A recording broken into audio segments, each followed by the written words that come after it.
Antoine Bosselu, professeur assistant à l'école Polytechnique fédérale de Lausanne et qui est membre également du comité de pilotage de Swiss AI Initiative, qui porte le projet Apertus, a l'objectif de développer en Europe des LLM alternatifs ouverts au service du bien commun. Il est venu faire passer un message très clair au Tech Show Paris. Nous avons pu lui tendre notre micro juste avant sa conférence.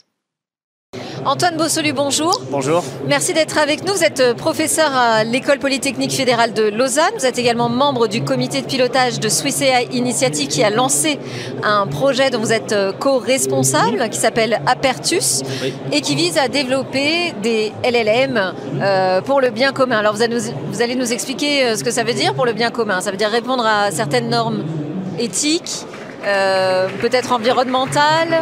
En quoi ça consiste? Sur quoi vous vous appuyez très concrètement pour décider que ça va être pour le bien commun? Ça dépend un peu de qu'est-ce qu'on décide qu'il soit, ce qu'on met dans le LLM qui est différent par rapport à tous les autres. Ouais. Et c'est quelque chose que nous, on a réfléchi beaucoup. Bien sûr, quand on met plein de ressources pour ce développement, il faut bien savoir quelle est la différence avec ce qu'il y a déjà. Et donc pour nous, c'était vraiment cette question éthique, principalement, de regarder ce qui manquait éthiquement dans ce qu'il y avait déjà. Et donc on a choisi de faire un modèle complètement ouvert et transparent où tout le monde pourrait après auditer ce qu'on avait fait pour le développer. Donc un modèle open source. Exactement, mais complètement open source, pas seulement open weight comme la plupart. Okay. On a aussi seulement utilisé des données publiques et on a respecté les droits d'auteur pour des gens qui disaient qu'ils ne voulaient pas que leurs données soient intégrées dans nos bases qu'on utilisait pour entraîner le modèle. Et finalement, on a entraîné sur à peu près 2000 langues qui sont parlées partout dans le monde pour pouvoir refléter tout le monde et pas seulement le monde western et souvent le monde qui parle anglais. Donc, différence évidente, vous allez me dire, avec les grands modèles américains. Oui. Est-ce qu'il y a une différence avec ce qui se fait déjà en France? Par exemple, je pense à Mistral ou encore au laboratoire QTI. Oui, donc il y a des petites différences. Déjà, Mistral, c'est bien plus près de ce que nous on fait par rapport à des OpenAI et par rapport à des Anthropic. Par contre, il reste des différences. Mistral, ils disent jamais sur quelles données ils ont entraîné. C'est souvent des données privées qui viennent d'entreprises, donc on ne peut pas nécessairement voir comment est-ce que les données qu'ils ont utilisées, à la fin, affectent le comportement du système. Nous, tout ça est complètement ouvert. On peut regarder exactement sur quoi ça a été entraîné. Ça peut être un outil de recherche, de science, et non seulement pour les entreprises. Sur les modèles d'entraînement, est-ce que ce sont des LLM qui ont été spécialisés dans certains domaines ou secteurs? Pour le moment, non. Pour le moment, ça a plutôt été entraîné sûrement sur des données de base de web qui sont bien sûr en pleine quantité, mais pas nécessairement de la meilleure qualité souvent. Mais malgré ça, on a quand même pu avoir des niveaux de performance qui en fait sont au niveau des meilleurs modèles ouverts d'aujourd'hui. Vous êtes venu ici au Tech Show Paris pour présenter ce projet. Qu'est-ce que vous avez eu envie de faire passer comme message, tout particulièrement?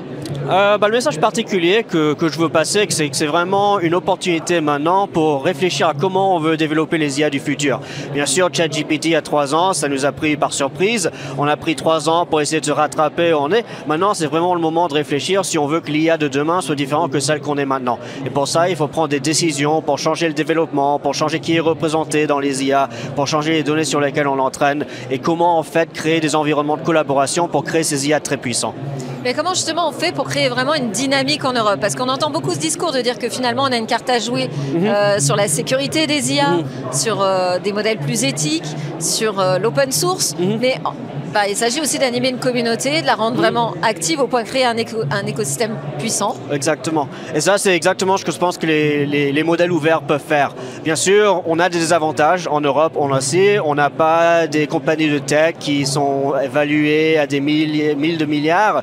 Et ça, bien sûr, ça veut dire que les gagnants des révolutions technologiques précédentes sont les gagnants aujourd'hui aussi. Par contre, il y en a toujours qui peuvent venir, qui peuvent changer les dynamiques. Et ça, c'est à quoi on doit réfléchir ici en Europe. Et je pense que la communauté ouverte qui peut en fait prendre plein d'avances qui sont faites par beaucoup de gens et après les additionner ensemble, c'est vraiment le modèle qu'il faut en Europe aujourd'hui pour continuer cette amélioration pour nous. On entend le public vous applaudir, merci beaucoup.